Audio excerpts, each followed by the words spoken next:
طریقہ نماز کتاب و سنت کی روشنی میں نیت کرنا. آیت قرآنی وما امروا الا ليعبدوا الله مخلصین له الدین حنفاء ويقیموا الصلاة.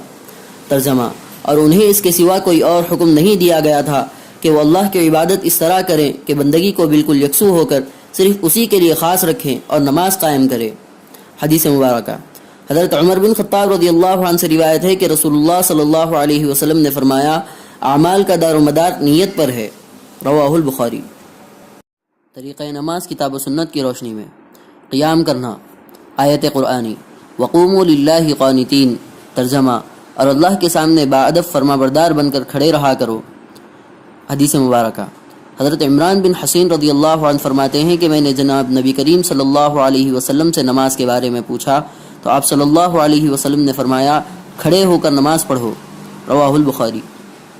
طریقہ نماز کتاب و سنت کی روشنی میں حضرت ابو مسعود رضی اللہ عنہ فرماتے ہیں کہ نماز کے لیے رسول اللہ صلی اللہ علیہ وسلم ہمارے مونڈوں پر ہاتھ پھیرتے اور فرماتے برابر کھڑے رہو اور آگے پیچھے نہ ہٹو ورنہ تمہارے دلوں میں پھوٹ پڑ جائے گی.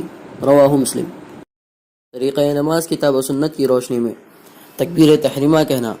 آیت قرآنی وَرَبَّكَ فَكَبِّرْ. ترجمہ اور اپنے پروردگار کی تکبیر کہو. وَذَكَرَ اسْمَ رَبِّهِ فَصَلَّى. ترجمہ اور اپنے پروردگار کا نام لیا کرو اور نماز پڑھو. حدیث مبارکہ حضرت علی رضی اللہ عنہ سے مروی ہے وہ فرماتے ہیں کہ آپ صلی اللہ علیہ وسلم نے فرمایا نماز کی تحریم یعنی ابتدا اللہ اکبر کہنا ہے. طریقہ نماز کتاب و سنت کی روشنی میں تکبیر تحریمہ کے وقت ہاتھوں کو کانوں تک اٹھانا. حضرت وائل بن حجر رضی اللہ عنہ فرماتے ہیں کہ میں نے نبی کریم صلی اللہ علیہ وسلم کو دیکھا جب آپ صلی اللہ علیہ وسلم نماز شروع کرتے تو رفع یدین کرتے یہاں تک کہ آپ صلی اللہ علیہ وسلم کے دونوں انگوٹھے آپ صلی اللہ علیہ وسلم کے کانوں کی لو تک ہوتے. طریقہ نماز کتاب و سنت کی روشنی میں رفع یدین صرف تکبیر تحریمہ کے وقت کیا جائے. آیت قرآنی قد افلح المؤمنون الذین هم فی صلاتهم خاشعون. ترجمہ ان ایمان والوں نے یقیناً فلاح پالی ہے جو اپنی نماز میں دل سے جھکنے والے ہیں. حضرت حسن بصری رحمۃ اللہ علیہ فرماتے ہیں کہ خاشعین سے مراد وہ لوگ ہیں جو تکبیر تحریمہ کے علاوہ پوری نماز میں رفع یدین نہیں کرتے. حدیث مبارکہ حضرت عبداللہ بن مسعود رضی اللہ عنہ فرماتے ہیں کہ میں تمہیں رسول اللہ صلی اللہ علیہ وسلم کی نماز پڑھاؤں پھر آپ نے نماز پڑھائی بس آپ نے پہلی مرتبہ کے سوا رفع یدین نہیں کیا. طریقہ نماز کتاب و سنت کی روشنی میں دائیں ہاتھ کو بائیں ہاتھ کے گٹے یعنی کلائی پر رکھنا. حضرت وائل بن حجر رضی اللہ عنہ فرماتے ہیں ایک بار مجھے خیال ہوا کہ آپ صلی اللہ علیہ وسلم کس طرح نماز پڑھتے ہیں اس کو دیکھ لوں. چنانچہ میں نے آپ صلی اللہ علیہ وسلم کو دیکھا پھر آپ صلی اللہ علیہ وسلم نے اپنا دائیں ہاتھ بائیں ہاتھ کی پشت گٹے اور کلائی پر رکھا. طریقہ نماز کتاب و سنت کی روشنی میں حضرت وائل بن حجر رضی اللہ عنہ فرماتے ہیں میں نے رسول اللہ صلی اللہ علیہ وسلم کو دیکھا کہ آپ نماز میں دائیں ہاتھ کو بائیں ہاتھ پر ناف کے نیچے رکھے ہوئے تھے. حضرت علی رضی اللہ عنہ فرماتے ہیں کہ نماز میں سنت یہ ہے کہ دائیں ہاتھ کی ہتھیلی کو بائیں ہاتھ کی ہتھیلی پر ناف کے نیچے رکھا جائے. طریقہ نماز کتاب و سنت کی روشنی میں ثنا پڑھنا. حضرت ابو سعید رضی اللہ عنہ فرماتے ہیں کہ رسول اللہ صلی اللہ علیہ وسلم جب نماز شروع فرماتے تھے سبحانک اللہم آخر تک پڑھتے تھے یعنی سبحانک اللہم وبحمدک وتبارک اسمک وتعالی جدک ولا الہ غیرک. طریقہ نماز کتاب و سنت کی روشنی میں تعوذ اور تسمیہ آہستہ پڑھنا. حضرت ابو وائل رضی اللہ عنہ فرماتے ہیں کہ حضرت عمر اور حضرت علی رضی اللہ عنہما بسم اللہ اور اعوذ باللہ اور آمین بلند آواز سے نہیں کہتے تھے. طریقہ نماز کتاب و سنت کی روشنی میں حضرت عبادہ بن صامت رضی اللہ عنہ نبی کریم صلی اللہ علیہ وسلم سے روایت کرتے ہیں کہ آپ صلی اللہ علیہ وسلم نے فرمایا جو سورہ فاتحہ اور اس سے زائد یعنی ایک اور سورہ نہ پڑھے تو اس کی نماز نہیں ہوتی. اس حدیث کے راوی حضرت سفیان رحمۃ اللہ علیہ فرماتے ہیں کہ یہ حکم اس شخص کے لیے ہے جو اکیلے نماز پڑھ رہا ہو. طریقہ نماز کتاب و سنت کی روشنی میں آیت قرآنی وَإِذَا قُرِئَ الْقُرْآنُ فَاسْتَمِعُوا لَهُ وَأَنصِتُوا لَعَلَّكُمْ تُرْحَمُونَ. ترجمہ اور جب قرآن پڑھا جائے تو غور سے سنو اور خاموش رہو تاکہ تم پر رحم کیا جائے. حضرت مجاہد رحمۃ اللہ علیہ فرماتے ہیں کہ ایک انصاری صحابی نے نبی کریم صلی اللہ علیہ وسلم کے پیچھے نماز میں قرات کی تو یہ آیت نازل ہوئی اور جب قرآن پڑھا جائے تو غور سے سنو اور خاموش رہو.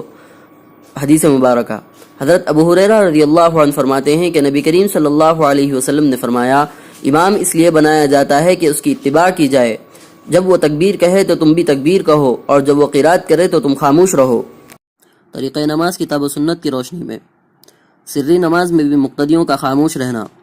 حضرت جابر بن عبداللہ رضی اللہ عنہ فرماتے ہیں کہ ایک آدمی جناب نبی کریم صلی اللہ علیہ وسلم کے پیچھے ظہر یا عصر کی نماز میں قرات کی تو ایک آدمی نے اس کی طرف اشارہ کیا اور اسے قرات کرنے سے روکا، لیکن وہ شخص نہ رکا۔ جب وہ نماز سے فارغ ہوا تو روکنے والے سے کہا کہ تو مجھے نبی کریم صلی اللہ علیہ وسلم کے پیچھے قرات کرنے سے روکتا ہے، ہم اس بات کا تذکرہ کر ہی رہے تھے کہ آپ صلی اللہ علیہ وسلم نے سن لیا۔ تو آپ صلی اللہ علیہ وسلم نے فرمایا، جو امام کے پیچھے نماز پڑھے تو امام کی قرات ہی مقتدی کی قرات ہے۔ طریقہ نماز کتاب و سنت کی روشنی میں سورہ فاتحہ کے بعد آمین آہستہ کہنا۔ حضرت وائل بن حجر رضی اللہ عنہ سے مروی ہے کہ رسول اللہ صلی اللہ علیہ وسلم نے غیر المغضوب علیہم ولا الضالین پڑھا تو آمین آہستہ آواز سے کہا۔ طریقہ نماز کتاب و سنت کی روشنی میں سورہ فاتحہ کے بعد ضم سورہ سے پہلے بسم اللہ آہستہ پڑھنا۔ حضرت انس رضی اللہ عنہ فرماتے ہیں کہ رسول اللہ صلی اللہ علیہ وسلم، حضرت ابوبکر اور حضرت عمر رضی اللہ عنہ نماز میں بسم اللہ آہستہ پڑھتے تھے۔ حضرت ابن عمر رضی اللہ عنہ جب نماز شروع فرماتے تو بسم اللہ الرحمن الرحیم پڑھتے تھے، اور جب سورہ فاتحہ کی قرات سے فارغ ہوتے تو بسم اللہ الرحمن الرحیم پڑھتے تھے۔ طریقہ نماز کتاب و سنت کی روشنی میں جہری نمازوں میں بلند آواز سے اور سری نمازوں میں آہستہ آواز سے قرات کرنا۔ حضرت ابو ہریرہ رضی اللہ عنہ فرماتے ہیں کہ ہر نماز میں قرات کی جاتی ہے، پس جس نماز میں آپ صلی اللہ علیہ وسلم نے ہمیں قرات سنائی یعنی بلند آواز سے پڑھی، ہم بھی تمہیں سناتے ہیں، اور جس نماز میں ہم سے خفا کیا یعنی آہستہ پڑھی تو ہم بھی تم سے خفا کرتے ہیں۔ طریقہ نماز کتاب و سنت کی روشنی میں ہر رکن کو اطمینان سے ادا کرنا۔ حضرت ابو ہریرہ رضی اللہ عنہ سے روایت ہے کہ حضرت صلی اللہ علیہ وسلم نے فرمایا، جب تم نماز کے لیے کھڑے ہو تو تکبیر کہو، پھر جس قدر قرآن تمہیں یاد ہو پڑھو، اس کے بعد رکوع کرو، جب اطمینان کے ساتھ رکوع کر لو تو اس کے بعد سر اٹھا کر سیدھے کھڑے ہو جاؤ، اور اس کے بعد سجدہ کرو، جب اطمینان سے سجدہ کر چکے تو اس کے بعد سر اٹھا کر اطمینان سے بیٹھ جاؤ، اس کے بعد اطمینان کے ساتھ سجدہ کرو، پھر اپنی پوری نماز اسی طرح کیا کرو۔